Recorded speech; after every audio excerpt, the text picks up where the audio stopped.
Hey, everybody, it's Eric alongside Rod to talk about MSU's last regular season game of the 2024-2025 season, home against rival Michigan.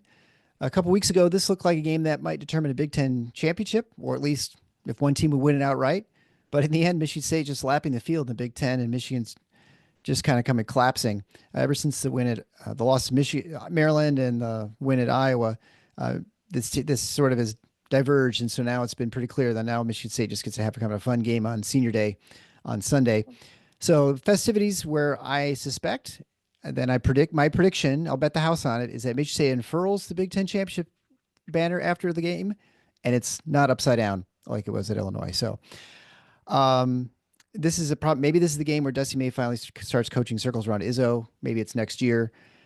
This is a game where the Wolverines are, yeah, as you mentioned before, they're kind of leaking oil, and then maybe that's even worse right Oh now. no, They're the engine has fully seized it's up seized up. Yeah, at this point. it's We're gotten past worse. the oil leaking. It's bone dry. They are fortunately for them is they haven't had enough wins that they're now at least a double bye. They only have to play 3 games at Right. max at the Big Ten tournament. I would be shocked if they end up playing 3, but we'll see. They're 14-5 in the Big Ten right now, in second place in the Big Ten. They're 22-8 overall, 29th in KenPom. And, in some respects, you could say before we start talking the specifics of offense and defense, for Dusty May, a good first year. I mean, this is a program that was totally in the dumpster last year with just 3 Big Ten wins. They finished in last place for the first time in like 40 years or whatever it was. So that it was a program in shambles. And of course, now with the transfer portal, you're able to resurrect yourself like the Phoenix out of the ashes pretty easily. But this is a team that you predicted a little earlier in the year that the roster construction seemed a little bit suspect to you. It did seem like it was working for quite a while with the 2 bigs, the Area 51, with Wolf and Golden, and then it has just kind of just petered out at the end here. And I think, although signs were showing for a while that Michigan was not what people were sort of purporting them to be, they kept winning just barely until they finally ran to the end of the season, and now they're just kind of getting clobbered. Well, so there are two ways in which you can tell that there's some validity to the idea that Michigan has overperformed, meaning that their record is better than what some objective measurements would suggest they really are. One is a very simple, blunt tool, which I don't take too much from, but it does tell you something, and that's point differential. On the Mm-hmm. season, so 19 games in, I think what did they lose to Maryland by? They lost Um, by 7 or 9. okay, so if they lost by 7, that would make them, I believe they are a +9 on the season. In the Big Ten Um, play. Yeah. Points. That means they've scored 9 more points total than they've given up. So that's a win margin of substantially less than 1 point a game. That is really, really, really, really tight. And frankly, does not reflect what you would expect a 14-5 team to have. Right. The second thing is efficiency. So we take offensive efficiency minus defensive efficiency and get an efficiency margin, right? We talk about those efficiency numbers, which are holistic numbers that incorporate everything. We talk about those all the time. Their efficiency margin, they're 7th in the Big Ten, Mm-hmm. not second, 7th. Yeah. And I actually think that's a much fairer evaluation of what they actually are. If I had to take teams right now and just play them in a vacuum, which we're going to get to see, neutral court, it's about where I put Michigan. I can't, in good conscience. Well, look, Maryland just went into their building and beat them, right? Yeah. Right. Um, so Illinois, I probably wouldn't put Illinois ahead of them, but it's close. Um, Purdue, Wisconsin, UCLA. We've seen these teams. I'd absolutely be comfortable picking any of those teams if and Michigan probably will face one of those teams probably as soon as Friday. Sure. in Yeah. a neutral court game. If they slip to the 4 seed, which is the lowest they can fall, uh, they'd be matched up with whomever the 5 is. So that could be UCLA, that could be Purdue, whoever. Uh, I would pick against Michigan in that game. Doesn't mean they'll lose, but that's how I see it. I don't think they're as good as those teams. And so when you bring it back to the job Dusty May's done, you got to give him credit. He took not only this, that his team has somehow managed to overperform what a macro level look at their team suggests they should be from a record perspective, but as you said, he rebuilt a roster. He took a team that was coming off the worst season in modern history for Michigan basketball. So he brought very little back from that team, was in a position where he had to essentially fill out an entire roster Yep. with new players. And he also didn't have the bonus that a lot of guys moving from one job to another have. Frequently, you will see in those situations multiple players follow. The guy to bring up one close to your heart, the guy at Drake. Now, he did it coming from D2, so it's a little different. But nevertheless, he's got 4 starters, right? Aren't they all starters? Yeah. And one guy he convinced to come back and play another year at college. Yeah. 4 guys followed him. The advantage to that is when you're bringing that many guys you to a new job, you've got a huge head start Yeah. on being able to install your culture, your style of play, your expectations, all of it. And presumably they were guys you won with, because why would you have been hired for the new job but for that? Yeah. So it's frequently that. Dusty May didn't have that advantage. He only brought one guy, and it was a good player in Vlad Golden. But if you look around, I was just reading an article earlier. I believe they're counting Vlad Golden. I think there are 6 guys from last year's Florida Atlantic team that are the main guy offensively, at least on their current team. So he didn't bring any of those other guys with him. And I think in some cases, he wasn't going to be able to because of the way Michigan handles transfers. That was a Yeah. problem operating the portal for Juwan Howard. And even though it seemed like Dusty May navigated it a little better last year, I suspect it's still going to be a limiter for him in ways that it might not be for other programs. But nevertheless, only one guy followed him over, so he didn't have the advantage of that. Essentially, coaching the equivalent of an expansion team. Yeah. And yet, there they are. I think just making, I'd have to go back to be certain of this. I think I picked them ninth in the league. And I felt like it was either ninth or seventh. I can't remember which. But I think that was actually a little higher than the consensus had them in terms of, national guys who do this stuff. And and I think that making the tournament would have been a totally acceptable first season for him. And he's easily going to do that. In fact, it looks like their floor for an NCAA tournament seed is a 6.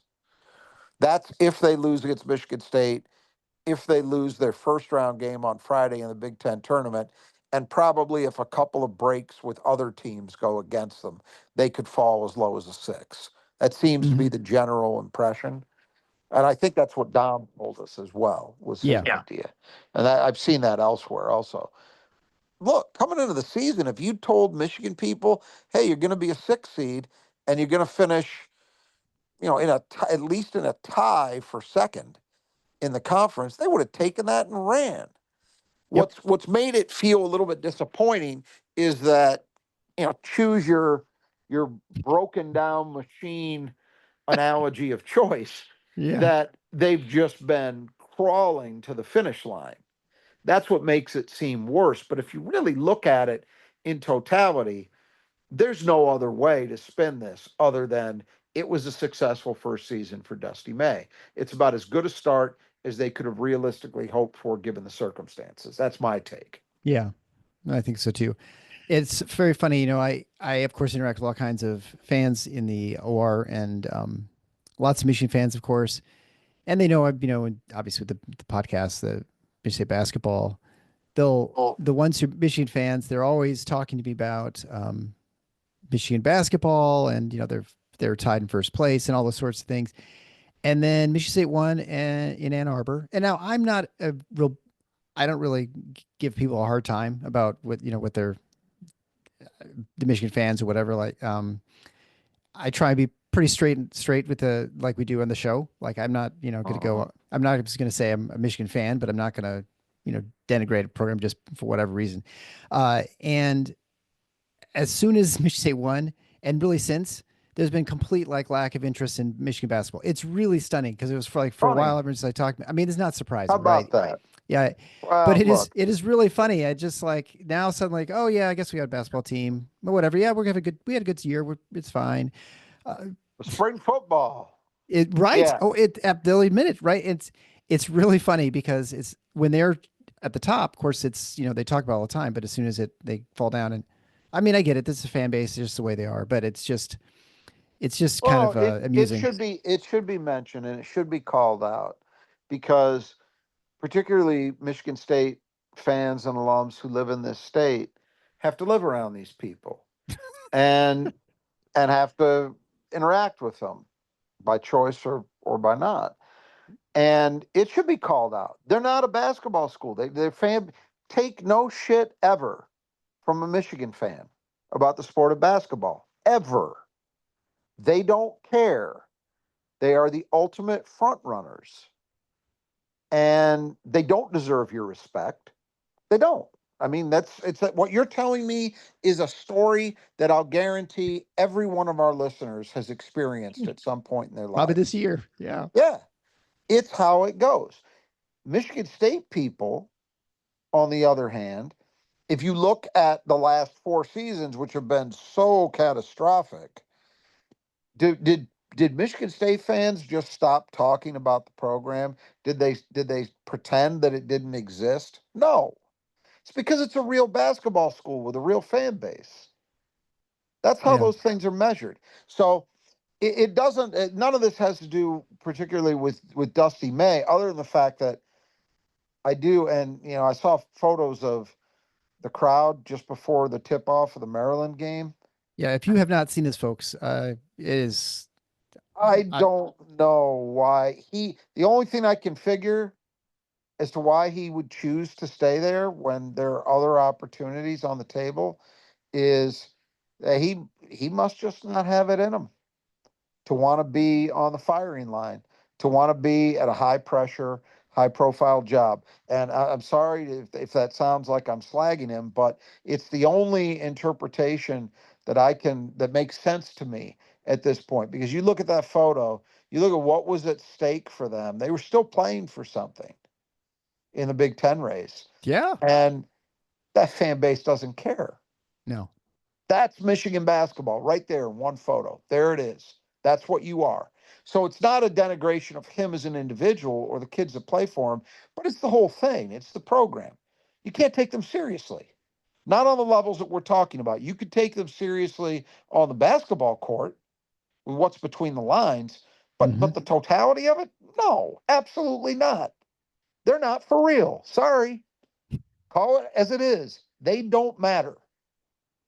Yeah. Well, if that had you told me that that was a picture from last year, I would have totally believed it. Right? They're 2-15 or something, or 2-18, and then you see that.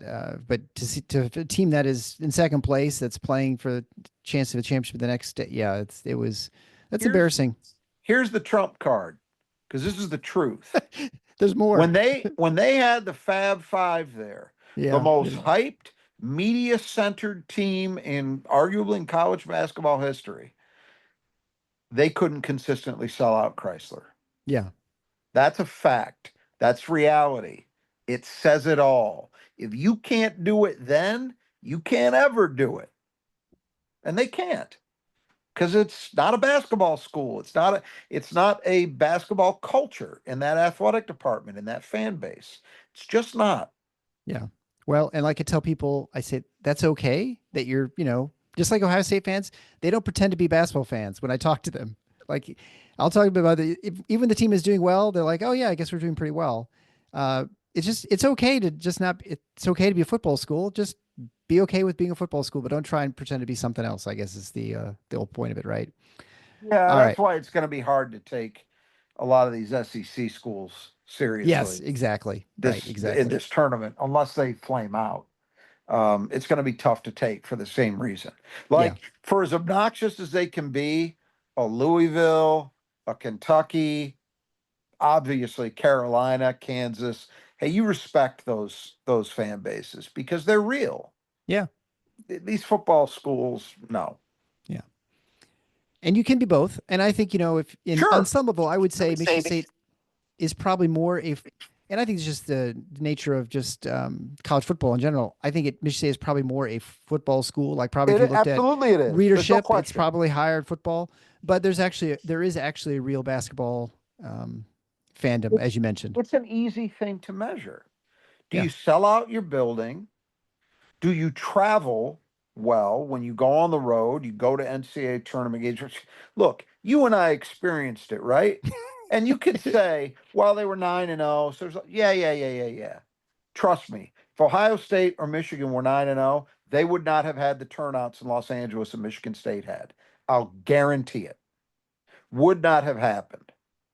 Right. That's the measure. Yeah, absolutely. Michigan State's a football school, but it's a football school that also has a real basketball culture. And no, I don't compare Michigan State's basketball culture to Indiana, North Carolina, Kentucky, Kansas. It's not on that level Right. because it is still predominantly a football school. But you can be a football school and have a real basketball culture, you know, and Michigan doesn't. Not really. Just accept who you are. That's all we ask. Yeah. All right. So let's talk about the Wolverines here on offense. They have had some serious slippage the last little bit. They're now down to 49th overall on offensive efficiency. They were leading the nation at 1 point and 2 point scoring or shooting. They're still pretty good at number 8, but they've definitely gone down some. And in 3 point shooting, they've really slipped off. They're now down to 154th overall, 17th in conference play. So they're only better than Illinois, but and then Michigan State by comparison is 14th. And of course, from volume, it's totally different too. Michigan's last in volume for 3 point shooting in Big Ten. And then if you add turnover margin, Michigan is the worst turnover team, not only in the Big Ten, which is easily the worst in the Big Ten, but they're almost the worst in the country. They're 333rd overall. They do offensive rebound okay at 76, and they don't shoot great from the line. They're a little under 72% from the free throw line, but they're 199th. And then also for getting to the line, they're 108th. So Yeah. offensive profile is one that's not great, especially the turnover. And then, yeah, the shooting has gotten a lot worse. This is where the big decline has happened as they've come down the stretch. And I think there you can point to a couple different things.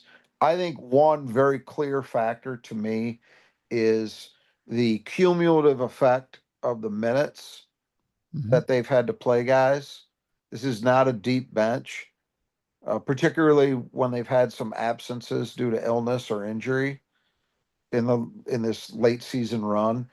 I think that's tapped them a little bit. I think it's made them much more fragile, maybe a little bit more mistake prone, and certainly less efficient, particularly with jump shots. The 3 point shooting has been falling like a rock for a long time. I think the second thing is in general, and we say this all the time, and it sounds like a cliche, but again, cliches are cliches because there usually tends to be at least some element of truth to them. It's just exaggerated. In this case, I don't really think it's even exaggerated. Basketball, particularly college basketball, is a guards game. And Mm-hmm. if you don't have guard play, you're going to get got at some stage. It's going to happen. And Michigan's guard play has been substandard all year. They were getting by with it. They were getting by with it because Danny Wolf was playing out of his mind. They were getting by with it because even though their guards were far from complete, they were getting really good shooting out of enough of those guys that it was working. Well, now it's not. Trey Donaldson, I've said from first time I saw him, that's not a point guard. He can shoot. He can give you some offense, although that's declined a little bit too lately. But he's not a point guard. Yeah. And he's the best they've got in that regard. So I think their backcourt plays continued struggles has also been a factor here. Again, in addition to just a general sense of exhaustion that seems to be pretty evident with that team, at least when I watch them. That's what I see. Yeah, and so then move on to the other side of the court on defense. They've been okay. They're 18th overall. They generally do a pretty good job of preventing twos. They're 27th against twos. They don't block a lot, which is usually a component of being good against 2 point defense. But they're 144th in block percentage. They're 68th against the threes. They're 166 in three attempts, so they tend to be less successful when people do attempt them. They don't foul a whole lot, which is good too. They don't get people to the line very often. They're 52nd there. The one real problem is that they're not a good defensive rebounding team, despite having two 7-footers in their main lineup. They're 200th in defensive rebounding. And then they also play fast at 64th in pace, 22nd in average length of offensive possession, which also may contribute to the fact that their starters who are playing 30 plus minutes a game and expected a lot, do a lot, especially their 7-footer Danny Wolf, are kind of wearing out on both There it ends. is. It's so let's talk about the pace first. I think that's absolutely right. I think it's not just about the minutes played because and I was used to Wisconsin. the things you have to respond to. Michigan State fans who would get upset about Izzo playing a deeper rotation and say, well, why can't player X play 35 minutes and or a big man play 32? And the response is, well, Izzo needs to he prioritizes keeping fresh bodies out there. The response is, well, Wisconsin does it. Beeline does it. Yeah, you can play guys mid 30s in terms of minutes per game if you're playing a slow pace because you're not taking as much out of them. And and that has an impact not just in an individual game, but cumulatively over the course of a season. If you're doing that game after game after game, by the time you get to now, late February, early March, if you aren't careful, you can have some guys running on fumes. So I think the problem for Michigan has been Dusty May wanted to play fast, and they have played fast, but he's had to do it with a shallower bench than I think he'd anticipated. I think he thought that who's a kid from Alabama, their big kid, Sam. Burnett. What? No, not Burnett. Sam. Why am I blanking? The 6'10" kid that plays forward for them. That's out. Uh, Oh, I can't think of his name either. Yeah, well, we're gonna get it. So hold on. And by the way, you Uh, did pick Michigan 7th, in case you're curious. okay, so that's a But fair. I also wonder this you just mentioned that this kind of reminds me of Tyson Walker last year. Like it felt like he was kind of running Yeah, in fumes because he was playing 30 plus minutes every sure. game, and at Michigan State's pace, by the end of the season, he was not nearly as effective as he was Sam earlier. Walters. There you go. Well, I Sam was gonna say it was a Walters. W. I So couldn't remember. Yeah. I think they figured Sam Wall even before he got hurt. His playing time was shrinking because basically all he was able to do was hit an occasional three. He's really a 6'10" small forward, and he was terrible defensively. So they were having to play him less anyway. I think they'd had more hopes for their freshman guards being playable, and they're playing those guys a little bit now, but for a large part of the season they weren't. So I think what he found is as they went along, he actually had fewer guys that he could trust, Mm-hmm. and yet he hasn't slowed the pace down. Like it's one thing, and we'll get into this as we go through the rest of the preview. I wonder if maybe for one game he might think about slowing the pace down a little bit. I don't know, but that's been a double-edged sword for him. They like what they get out of playing fast, but it's taking a toll. I absolutely believe that. And when you with Wolf especially, when you add that to everything he has to do for this team, and in general, 7-footers have less in the tank for that stuff. There's a reason why Michigan State historically the fives, even great ones like Xavier Tillman, didn't play 30 plus minutes typically. There's a reason for that. It's because those guys have to expend more energy. They've got less to give you if you want them to be operating at a top level every minute they're on the floor. So Right. Michigan's losing a lot because of the pace they play at, in my view. Turning back to the defense, pretty good defense, not great, but pretty good overall, except for the defensive rebounding. And that's a huge, huge problem. We're going to return to this. The turnovers plus the defensive rebounding has equaled major trouble for this team. Every time they've had a problem, I think that is the place you have to start. And we'll Yep. go. I've got some numbers we'll get into as we move through this that I think illustrate the point pretty starkly. Uh, so that's a problem. When you do a good job forcing misses, but you can't get a defensive rebound to terminate the possession, that's a problem. It's why they're only 18th defensively. They'd actually be a little bit better if they even had average defensive rebounding. All right. Well, let's go through the starters, I suppose, then. Brought to you by the brothers that just do gutters. They are your first call when you have any issues with your gutters because that's all they do. They just do gutters. They specialize in that. It is obviously gutter season. The spring is here. The snow is melted. The rain is coming or has already come. Depends on where you are and how much you've gotten. But there's more coming. We know that. Make sure you have operating gutters that do not leak, are not plugged with debris like trees and leaves and sticks and stuff. So the brothers can come out. They can just clean them out. They can put leaf guards on. They can replace, repair.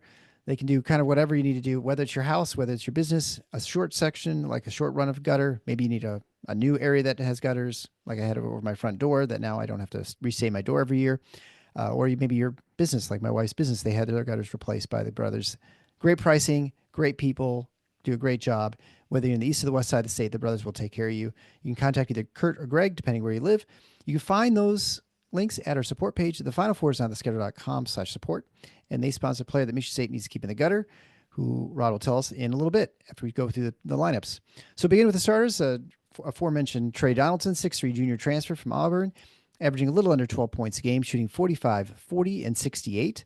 Also leads the team in assists at 119, so a little less than 4 a game. However, he also has 67 turnovers, so he's not quite a 2-to-1 assist turnover ratio. The last 5 games, he's 15 for 42 from the floor, and so he does not seem to be shooting nearly as well as he was before. He's one of several guys that I think are showing signs of wearing Right. down. Put simply, I think the shooting has obviously declined. And I think if you talk to Michigan people, one of the other real concerns they have is about him is there's a feeling that in big moments, and they've had a lot of close games, he tends to not try to seize the moment.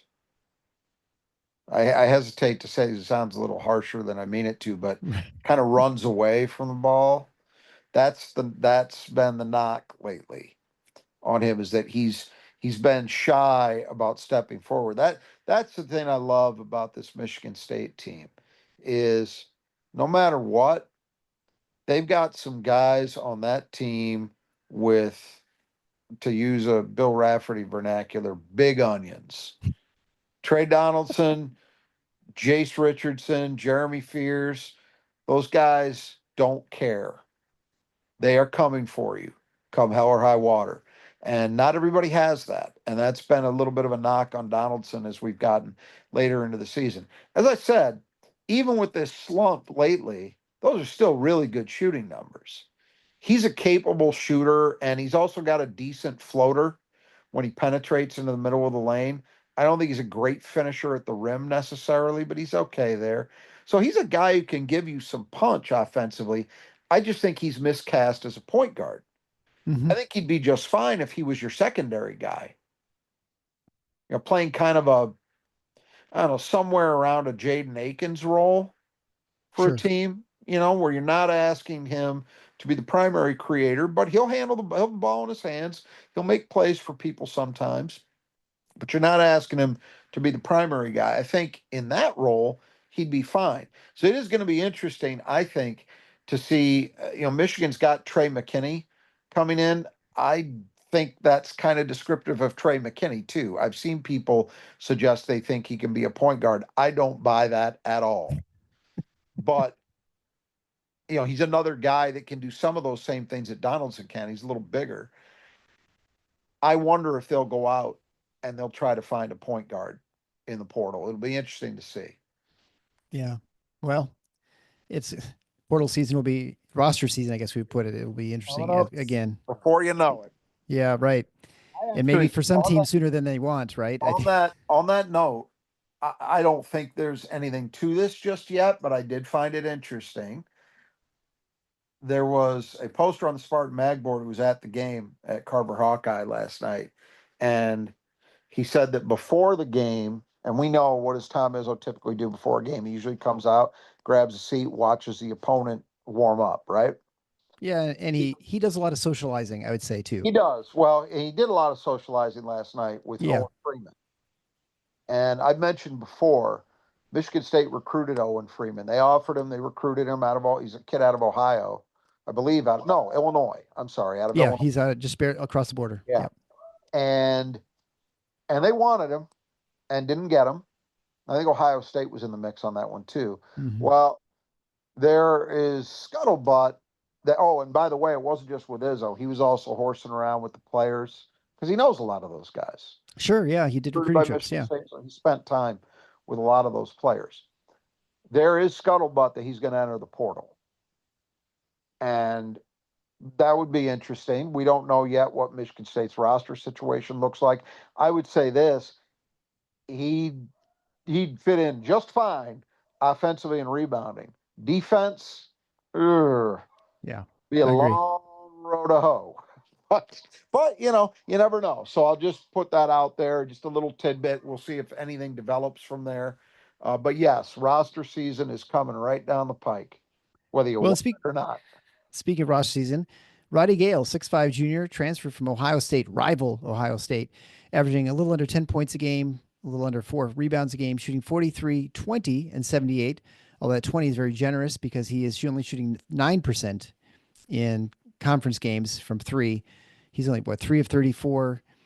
He has been as referred to by a number of Michigan fans who come to me, he's referred to as a bust. Like he has been a negative, an anchor on this team. It's kind of surprising that he's actually starting, but he does bring some other things in the game, but shooting is not it right now. They don't have a choice. Well, They don't that's really, true. really. They don't have a choice because Reuben Jones has been hurt and or sick. So what else can they do? He's not going to start one of those two freshmen. This is what I mean about Dusty's kind of gotten caught with a shallower rotation than I think he thought he was going to have at the start of the season. So he has to play Roddy Gale. He has to play, not just start him, he has to play him serious minutes. Yeah, it's that fan base, such as it is all over him. Because offensively, I mean, 3 of 34. You thought Michigan State had some problems. Yeah. That's that's serious bricklaying. Yeah. What, He is their, I think he's their best individual defender on the perimeter for sure. And so that is a way in which he helps them. I also think he does occasionally, but he's still scoring almost 10 points a game and right. he's 43% overall. So he's finding some ways. He just seems to find himself into some layup opportunities off, off a Wolf action, that kind of thing. But the jump shooting, it really does gum it up because he just cannot shoot. And so if he's not willing to take wide open shots, well, that has a negative implication. And if he does take them, he's almost certainly going to miss it. It's kind of like Right. if he takes the shot, it's a turnover.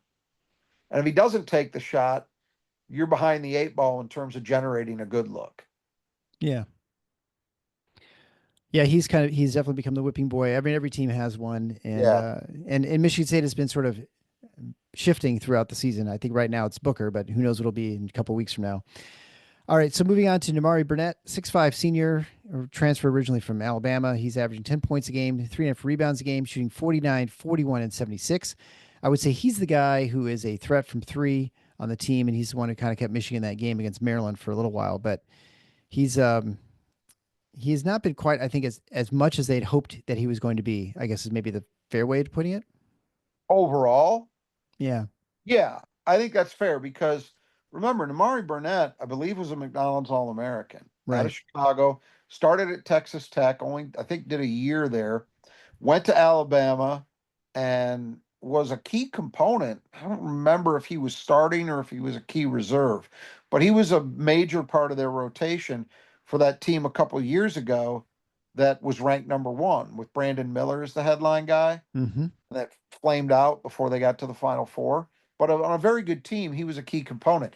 It's funny because he had a reputation when he was there as a really, really good individual defender. And I think he's been okay at Michigan, but not great. I think there was a belief when he came in last season that he had started to find himself again in Alabama, and that once at Michigan, where he would play a more central role in things offensively, that he would really blossom. And that has not come to pass. I agree with that. But I will say this, he is a shooting threat. Yep. And he's one of the few guys I ever wasn't falling off a cliff lately from three because he's still at 38% in league games, 41 on the season overall. So that's relatively close to keeping it an even keel. And I think game to game, he's been pretty consistent. Donaldson has lost consistency, but Burnett, it seems to me, has been a much steadier path. The deal with him is that he's really, as a shooter, at least, a threat only one way. That's as a catch and shoot guy. He's not going to create his own look. This isn't a Jace Richardson type player where Yeah. there's that Right. dynamism. He is a catch and shoot guy on the arc. So if he's getting a kick out from a post up or he's getting somebody kicking out via penetration, that's his ball game, right? And he's proven to be very good. So if you're playing against Amari Burnett, his defenders got to stay at home. You got to be very cautious about helping too much off him because that's when he really can hurt you. And obviously, as a he's sort of plays a three, that's what you'd expect that to be primarily Jaden Aiken's assignment, and at least obviously they'll switch and things like that. But he's the guy you expect Aikens to Probably, try and yeah, focus on. yeah. So the fourth key player is the dynamic Danny Wolf, 7-1 transfer from junior transfer from Yale. He's the one who helped Yale beat Kentucky last year. Was it? No, not Kentucky. Was it Kentucky? No, No, Auburn. Kentucky. Auburn, right. They beat Auburn in the NCAA tournament. He's averaging 12.7 Oakland points. beat Kentucky. Right. Yeah, I was going to say, I know it wasn't Kentucky because Oakland beat him. Yeah. Wolf is averaging 12.7 points a game, a little under 10 rebounds a game, shooting 51, 35, and 60. Second on the team in assists at 110, but I don't know, does he lead the team in turnovers with 100? He's Yeah. probably pretty close. Yes. And if you watch the game against Maryland, which I think a lot of fans did, probably Michigan State fans hoping that they would lose, he had a run with, I think it was three straight possessions where he just threw it just Yep. right to Maryland. I mean, it was like not even, Yep. I didn't know what he was doing or what he was seeing. But anyway, Yeah.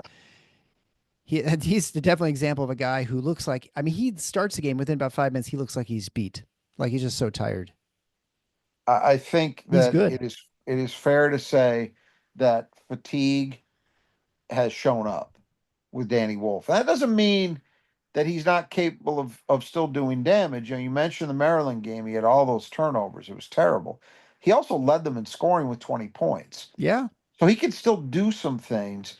But we're going to come back to him, and I've got some numbers with him. I don't want to go into them just yet, but I think we are seeing the impact of the physical attrition that has been going on with playing a guy his size, the minutes he's played, at the pace that team has played, and in the role that he's cast in, which is kind of to do everything.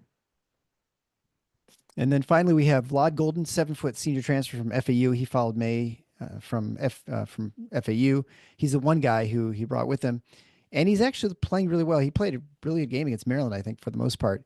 He leads the team in scoring at 16.3 points a game, second in rebounding at 6.7. He shoots 64, 36, although that's pretty limited volume, about a one a game, and 71, almost 19 points a game in conference games. So he's actually picked it up a little bit during the conference play, and he is I'd say their one consistent scorer, uh, and that you feel like he's pretty much gonna if he's close to the basket, he's probably gonna put it on, and he actually does have a few moves too, Yeah, he's had a really good season. I don't think there's any and he's uh, engaged. sugarcoating it. He's been really, yeah, he's been really good. And when when you're at 3 points more per game in league play than overall.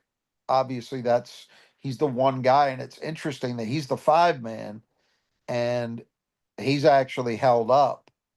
Whereas Wolf, I think, has shown some signs of wear and tear. But Wolf is asked to do a lot more I think too. he plays more minutes too than Golden. He does. He plays about 3 to 4 more minutes a game than Golden. And when he's out there, they put more on his plate.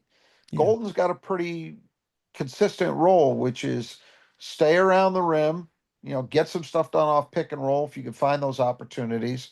Present yourself to receive the ball in the post, go to work down there. And he still doesn't do a ton via pure post ups. He's not that kind of center. He's not what Dickinson was, or Kofi Coburn, guys you could think of from recent Big Ten history. He does it with a little more variety, but his size definitely plays. I mean, as you said, if he catches the ball around the rim, he's probably going to score. He had a weird bout with inconsistency in finishing at the basket earlier this season, but for the most part, he sorted that out. He was actually pretty shaky in the first half against Maryland. Yeah. That way, he would have had an even bigger game if he'd had some of those shots drop early on. But overall, I think he sorted himself out there. And yeah, he's been, I think over the last couple of months, it's unquestionable. He's been their best offensive option. Moving on then to the bench, we'll start with the unguardable Will Cheddar, 6'8", 230-pound senior, averaging almost 7 points a game, 2.4 rebounds a game, plays about 16 minutes, shooting 51, 39 to 85. And if I recall, that three-point shooting percentage is down quite a bit from when they played just a few weeks ago.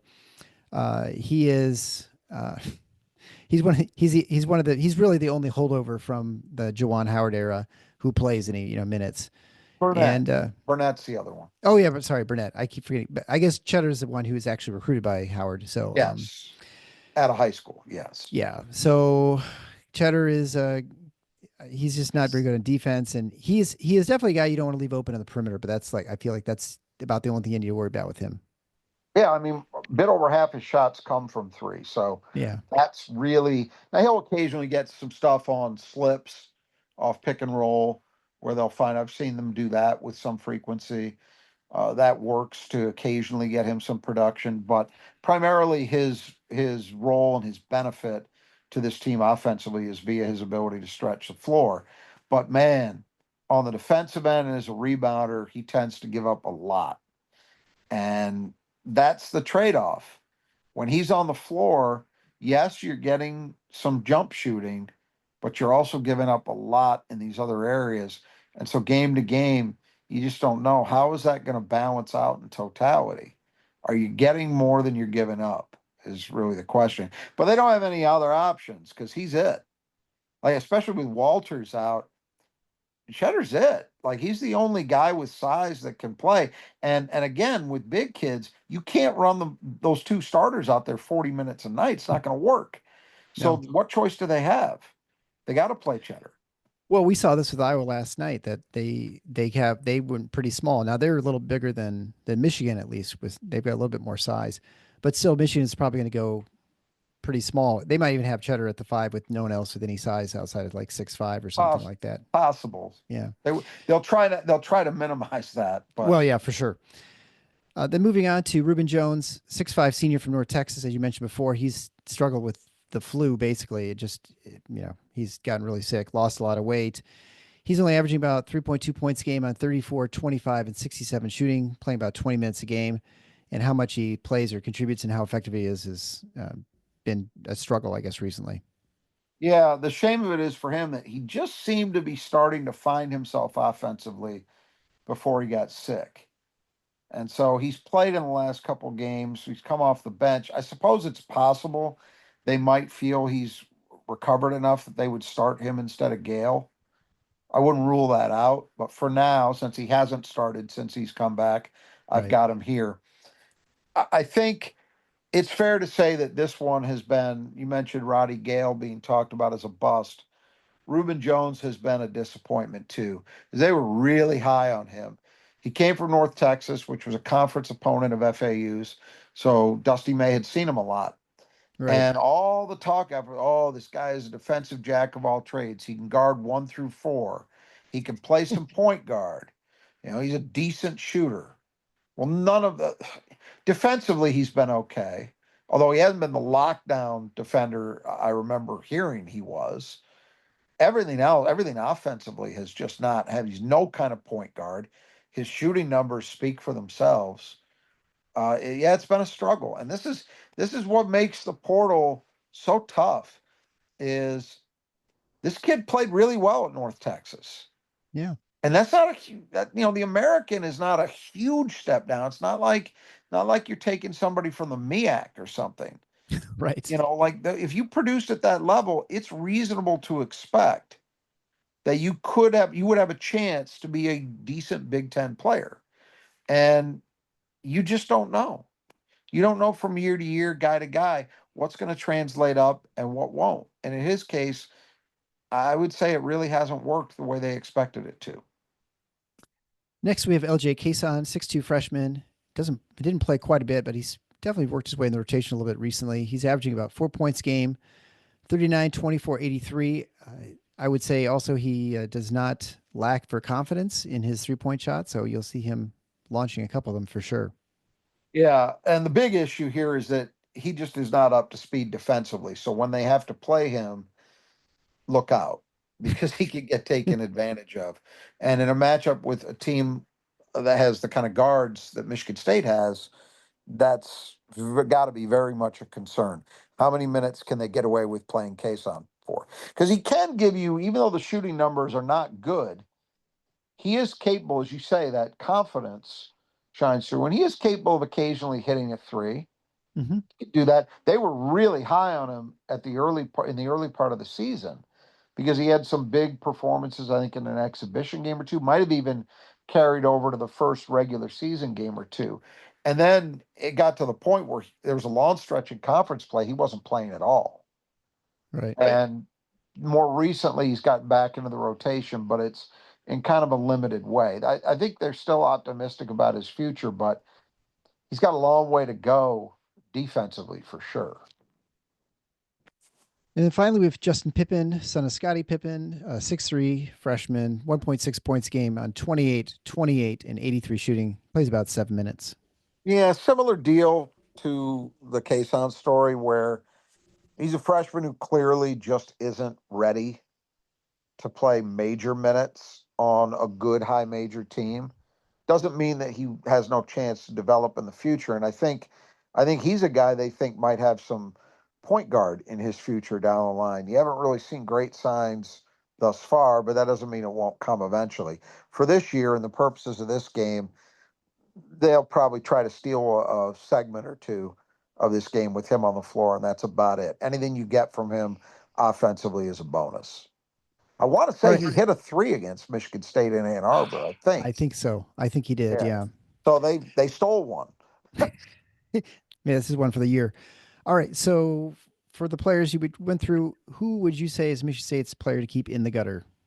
It doesn't change from last game. It's clearly Wolf. I mean, Still Wolf Wolf. Yeah. is Right. the engine that is seizing up right now. That everything comes through Wolf with this team offensively.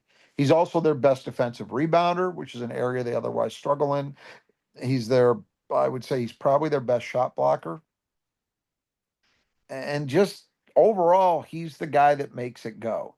And I think the path that Michigan has to a win here would almost have to include Wolf playing not just a productive game, but an efficiently productive game. Yeah. All right. So then that gives us the Who Cleans the Glass Best, brought to you by the Squeegee Squad of Grand Rapids, who clean the glass best in the Grand Rapids metropolitan area. If you need your glass cleaned, your windows, make sure you contact the Squeegee Squad of Grand Rapids. They have great pricing, great people. They are very friendly, and they get to your house quickly. So you just contact them through our support page at thefinalfoursontheschedule.com/support. Just like the Buzz Adjust Your Gutters, they give you a discount. They also give a discount of 15% if you mention Final Four when you get your estimate. They'll come out and take care of whatever the size of the job is, whether it's a small home, a large business, a high rise, whatever it is. They've even cleaned the windows of the state capitol. So Swedish Squad of Grand Rapids is up for the job, whatever it might be. So make sure you contact them today. You'll be glad they did. And they sponsor Who Cleans the Glass Best for Michigan State. Right now, the score is 16-9. Rada is just blowing me out here. Whenever I have Kohler has a bad game, and then rebounding. That's my excuse right now. So I'm sure Kohler's due for a 27 rebound game here now that you get to pick first in our competition.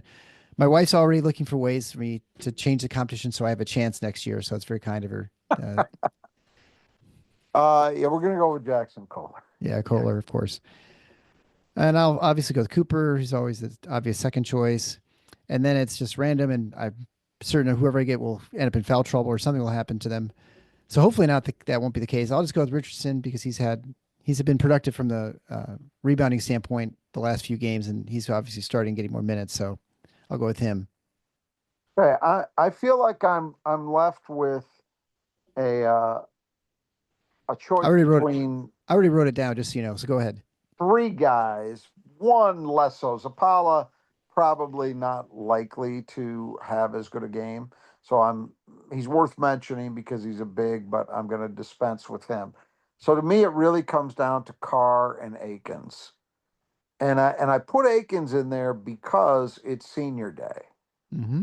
And you just wonder if maybe that will be something that sparks him as a rebounder. I'm going to go with Jaden. I'm going to play the senior and hope I don't regret leaving Cohen on the bench. Well, I think at this point of the competition, you could probably take Nick Sanders every game for your second choice, and you probably would still win the competition by just by the fact that you'll get Kohler every other time. So we'll see. Who did you So have written down? I had written down Carr. I assumed. See? You know what Yeah. happens when we assume. Yes. Right. And that's happened to me plenty of times this year. So I don't need any more. All right. That brings us to nudge printing. The 5 keys to the game. Nudge printing, it provides all the apparel for our show and for lots of Spartans everywhere. If you need Spartan gear, head on over to Nudge Printing. High quality, great pricing. They ship everything. They make it all here in the state of Michigan. They screen print everything, whether it's a laser printer for your stickers or screen printing for your shirt. It withstands the wash. It lasts forever, and it really super comfortable. I can't stress enough how comfortable and how great this stuff is. We've had a number of people who've reached out to us and thanked us for sending them out to Nudge Printing because it is just great stuff, and they're very appreciative. There are also, of course, other schools there. You can check out their wide selection in schools at the nudgeprinting.com. 20% off if you just type in Final Four as one word at checkout. We just got some new stuff we're going to be wearing to the game on Sunday. And as I mentioned on the live show, the plan is to open our store for if you want to get TIF Knot stuff. We're going to have that available again, probably after maybe once the tournament starts. So you might be able to get it right before the end of the tournament. So, and they probably, and I should have checked. I didn't not think about it. They probably have Big Ten champion t-shirts available already as my guess. Or if they don't, they have it today, they'll have it tomorrow. So you'll be able to get that up already. All right. So the first key to the game is to win transition. Michigan State plays fast. Obviously, Michigan likes to play fast as well.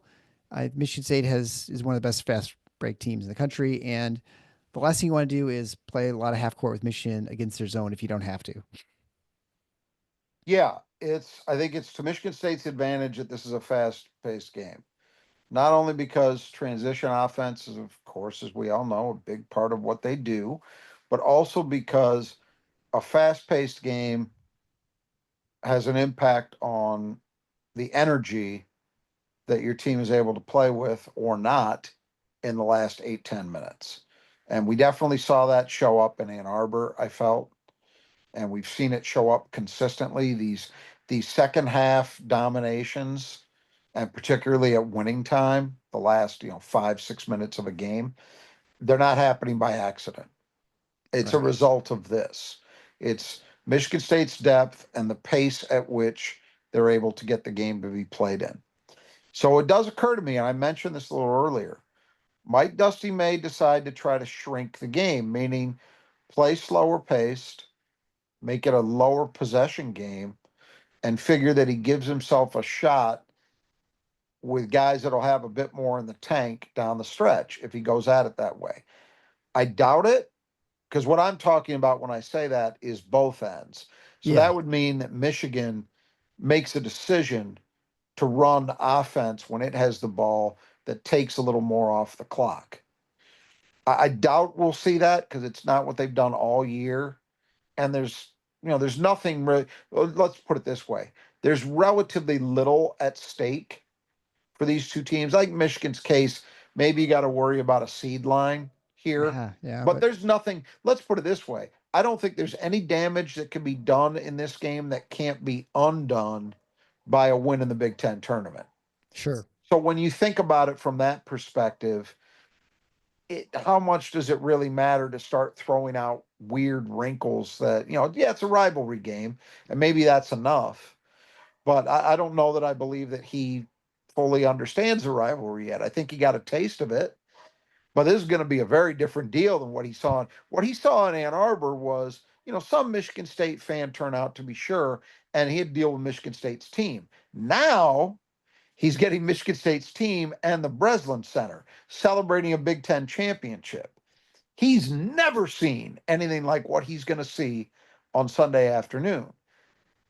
But all of that aside, I think the real question here is, does he decide to change it up in order to maybe theoretically at least give Michigan a better chance to stay in the game? I doubt we'll see it, but it's worth mentioning and we'll see what happens. Yeah. Was it Beeline who used to play the 1-3-1 He did. times too? Yeah. Yeah.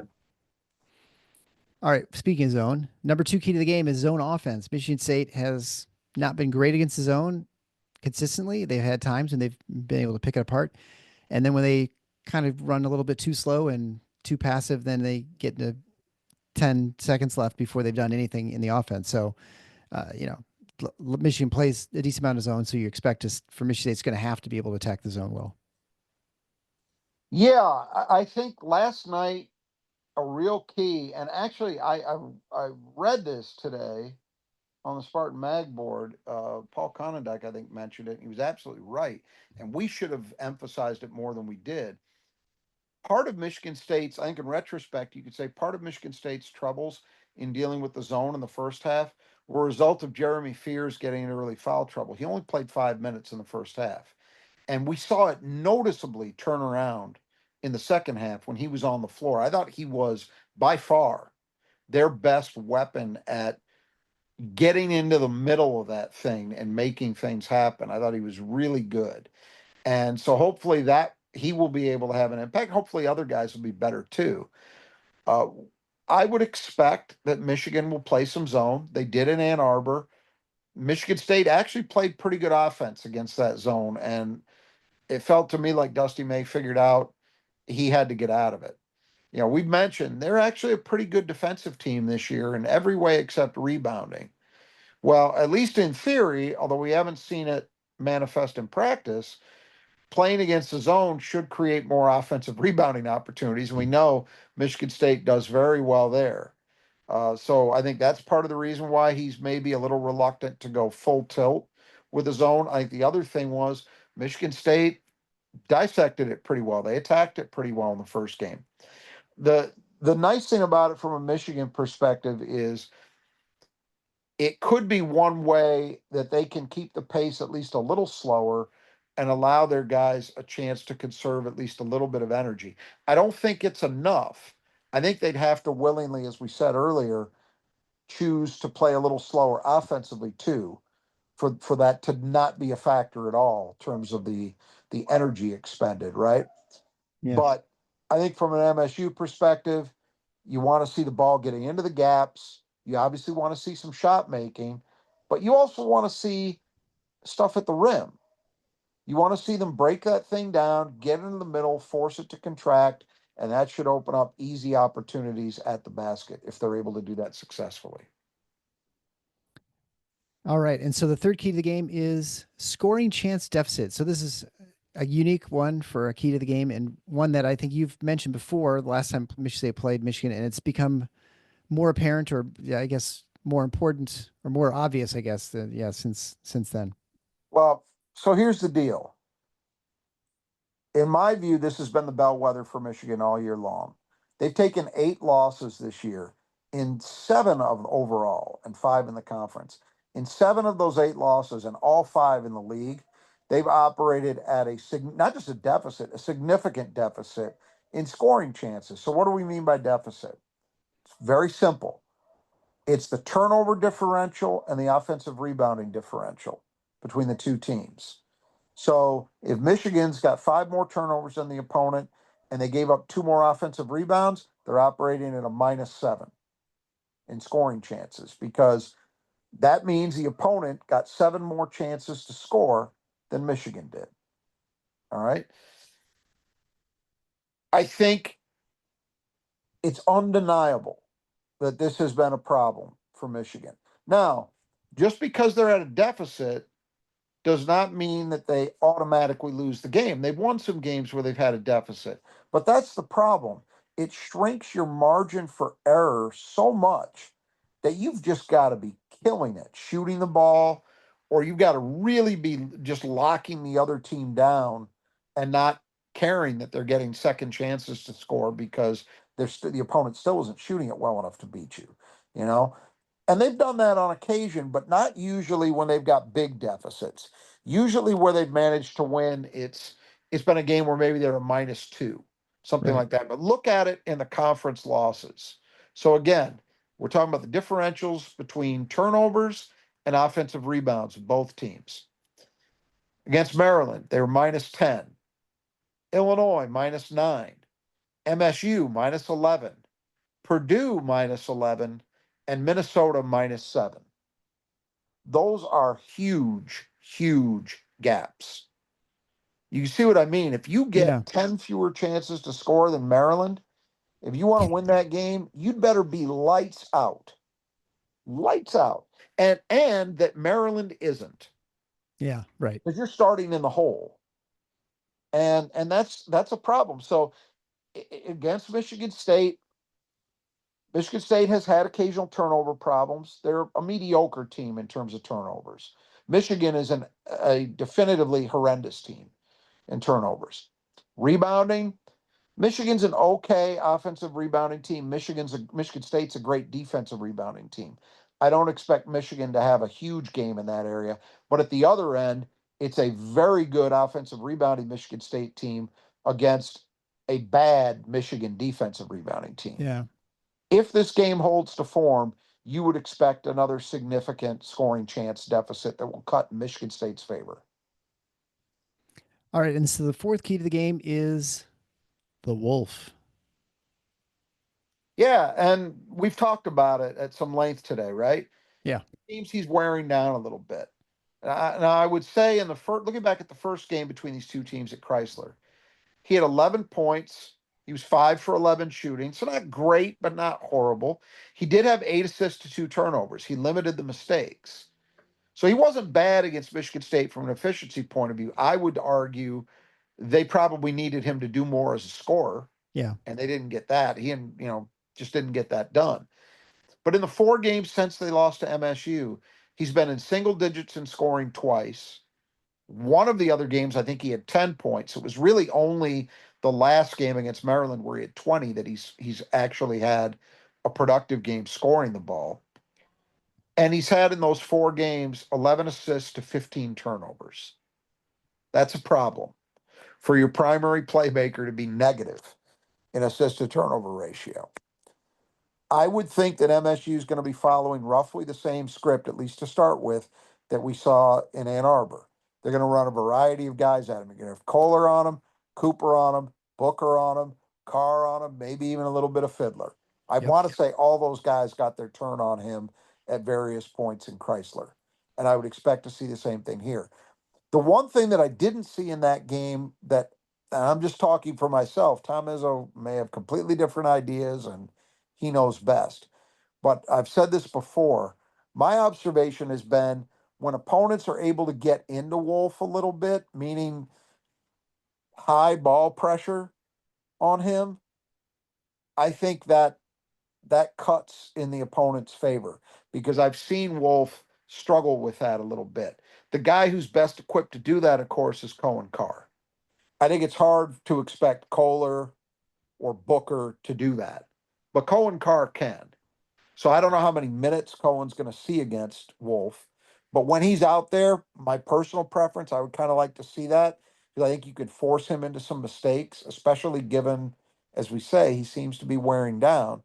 But I don't know that we're going to see it. It's just a Yeah. thought. I've seen other Well, teams do that successfully. and I was going to say we don't often see Wolf back people down. I think he did tried that a couple times in the game in Ann Arbor, He tried to and I do it against Carr, and he didn't make a play. right. I was going to say I don't think it was very Yeah, successful. Uh, so we'll see. Yeah, we'll see how Michigan State defends. I mean, I imagine things are going to look pretty similar because unless you Michigan would starts think. do things really differently, which would be again a little bit of surprise. You would So think. final. And Okay, in fairness, one more quick thought. In sure. fairness, one thing that has worked, and Michigan people have talked about this recently, that all the Area 51 nonsense that we heard talked about earlier in the season, you're not hearing about it as much. Why? Because I think teams adjusted. They've switched successfully that ball screening action. And Michigan State has the guys to do that. They're mostly a two big lineup. And even if they're not, even if they've got Carr or Fiddler at the four, those guys can handle it. So I think teams have, you're not seeing as much damage being done with the Wolf Golden action running a two-man game. And Right. that's how Michigan State guarded them in the game in Ann Arbor. They just switched successfully. They didn't try to apply heavy ball pressure against Wolf. They just guarded him. Yeah, Michigan State is fortunate to have a number of bigs that can do that. They Yeah. can kind of work together. So the fifth and final key to the game is it's senior day. Obviously, there's the Michigan State has already won the Big Ten title. They're going to unfurl a banner. They do that all after the game, which incidentally, if you're going to be listening to the live show, not only do I have to get back from the game, but I'm going to watch the senior celebration. So it'll be a little bit delayed from that too. So don't expect the live show anytime soon after the game or like right away anyway. Uh, I also wonder too if Fiddler plays this game, but this is a game that has nothing at stake in some ways for Michigan State. Obviously, it's the rival Michigan. It's senior day. You can kind of see this going a couple different ways. You can see Michigan State be very focused, kind of blowing right out of the gate, or you could see them just kind of struggling or being a little too amped up for the game. I don't know. I mean, I guess I don't know what to expect.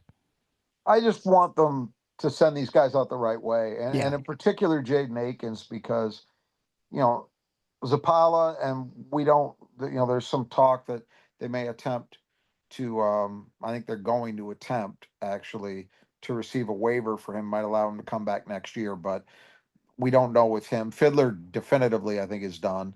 Yep. But those guys are in their first year, and that's not to minimize. They've both been really important parts of this team. But Jaden Akins been here for 4 years. He's a 3-year starter. With the way he's played, and I think we had a discussion about this on the Spartan Mag board earlier today. I think the way that Jaden has played this year, even in the midst of his shot kind of betraying him, his jumper Yep. betraying him, really speaks well to him as a player, as a leader, and to his character and kind of intestinal fortitude. Because what he hasn't done is he hasn't allowed that shooting struggle to affect his game on the defensive end. And he's been really good. I don't think we had a chance to talk about it, but Raphael Davis, the Big Ten Network studio guy, an ex Purdue guard, who, by the way, was a two-time Big Ten Defensive Player of the Year himself, named Jaden Akins his choice for Defensive Player of the Year. And I think it's a good one. And I think it speaks volumes about the job that Jaden has done at that end. It's been extremely important for this team. And so I would like to see him go out the right way, have a big game, feel good moment, obviously get the win.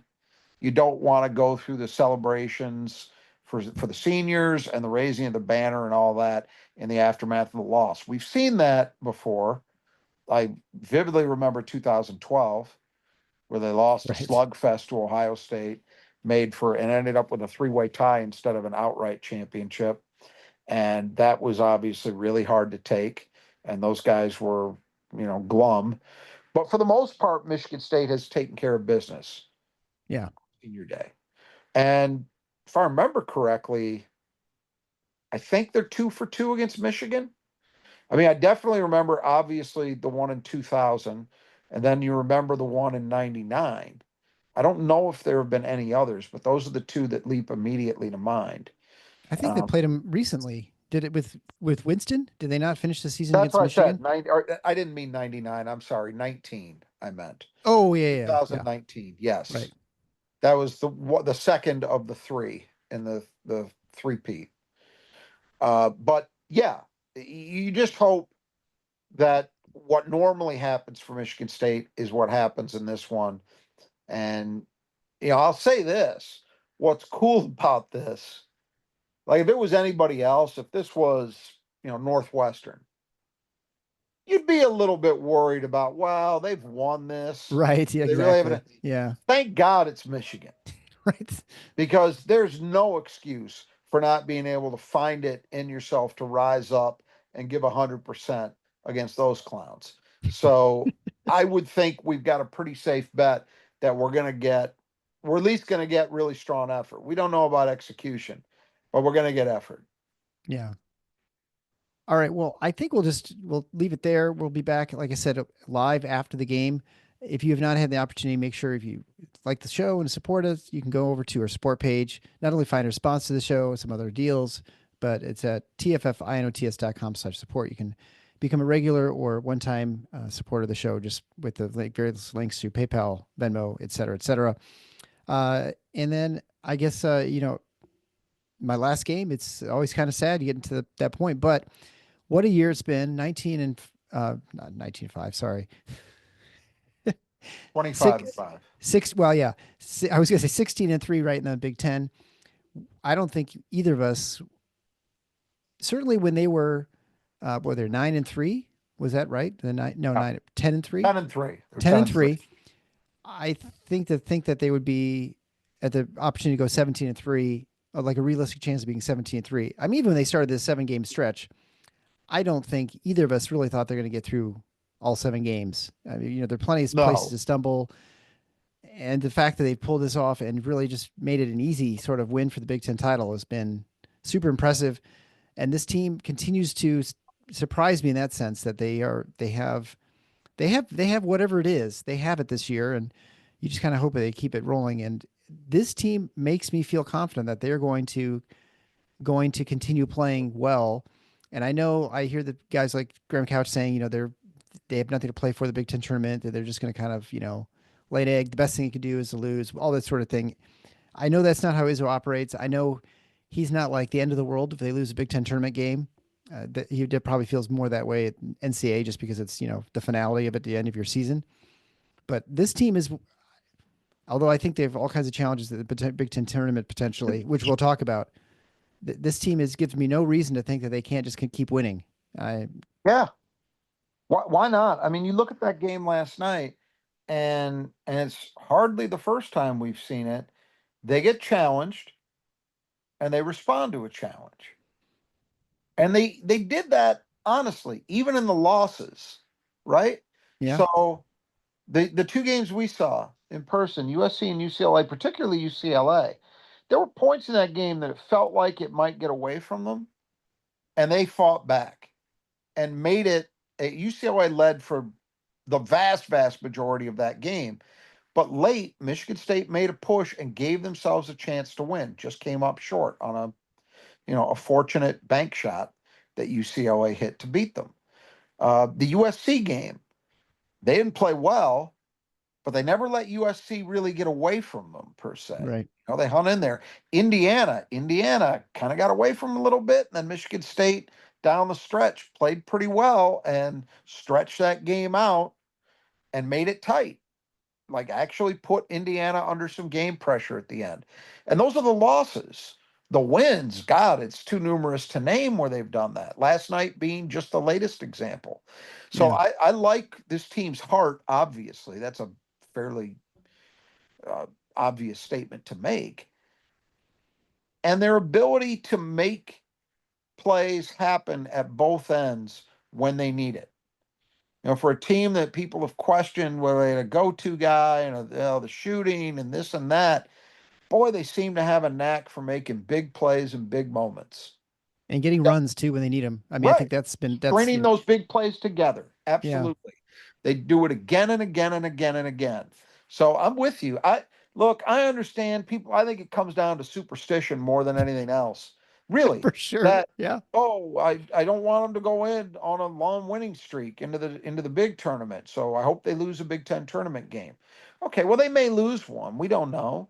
but I'm not going to care either way. I'm not going to be, I'll tell you this, in my lifetime, the Michigan State teams that have been the best have been the ones that won both the Big Ten regular season and the Big Ten tournament. Yes, right. So you Well, do both of those things, that kind of cements your status. they're the best team. I mean, there's no question they're the best team in the Big Ten. I mean, in Yeah. every sort of way, every way you look at it. I mean, they may not have the best ceiling compared to some teams, but they definitely are the best team this Yeah. year. That's been erased now They by, no, but they still said it at the halftime of the Iowa I game. know. They It's came in this. ridiculous. No, Illinois is It's coming. ridiculous. I don't understand. Michigan Is State has the highest ceiling beyond a shadow of a doubt. And if you don't think that, you haven't been paying attention, because you don't win the league by 3 games as they're about to do.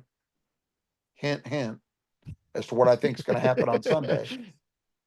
You don't do that if you're just, well, they're a team that's just, they've performed closer to their full potential than anybody else. No, This ceiling? Are you kidding me? What happens if Michigan State goes on a 2 or 3 week heater shooting the three? What happens then? Is that ceiling with wow? everything else they do? Yeah, I think it is. So enough with the nonsense. I still can't believe there's anybody talking that way at It's this date. It's insane. they're automatons. They sort of like Yeah, just you can't. It's the Dan Dakich curse of, you come into a game with a talking point, and by God, you are not going to be shaken off it, no matter what you're witnessing in front of you. it might take a whole season. Well, I mean, clearly it's taken a whole season, and Yeah, it's still persistent. I guess losing by 43 I on a didn't neutral floor notice. still I isn't didn't. enough. I didn't watch the halftime. Who do they say had the highest ceiling? Was it still Illinois? Yeah, Illinois, because they said, oh, Illinois got because Who they were said that? promoting the Illinois Purdue game, which is Okay. tonight, and so they All said, right. Illinois Well, is coming out, they're getting healthy, and they, we all know maybe they they have the were. highest ceiling in the Big Ten. Okay. Maybe they were trying to hype the game. Yeah, oh, I'll for sure. cut them. I'll give them a mulligan for that. Yeah, I won't. I'm just tired of All hearing it, but right. whatever. All right. Well, see everybody there at the game. If you see me, say hi. I'll be getting my last chance to get my ice cream sandwich, and we'll watch. Like I said, we'll be there watching the senior night or senior day, I guess. So until next time, the Final Four is on the schedule. Go green.